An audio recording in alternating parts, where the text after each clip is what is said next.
do you think the teacher's role will evolve? And also, are you as a school consciously kind of allocating budget and time to train these teachers in this professional development with technology?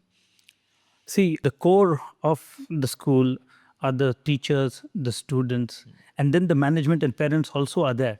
But unless and until, because one fortunate thing with our group of schools is the teachers have been very innovative, creative, and adapted to technology. Right. And today we talk about AI.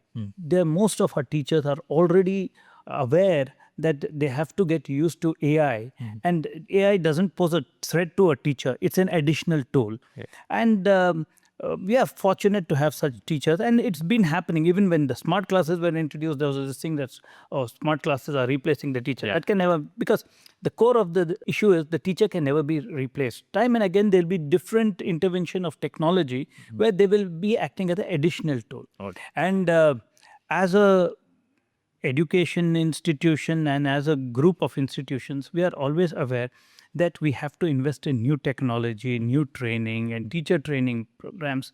So we have been investing in these technologies and training programs, because finally it is the onus is on the institution and the management that we keep updated with the current trend in education or the technology which is available.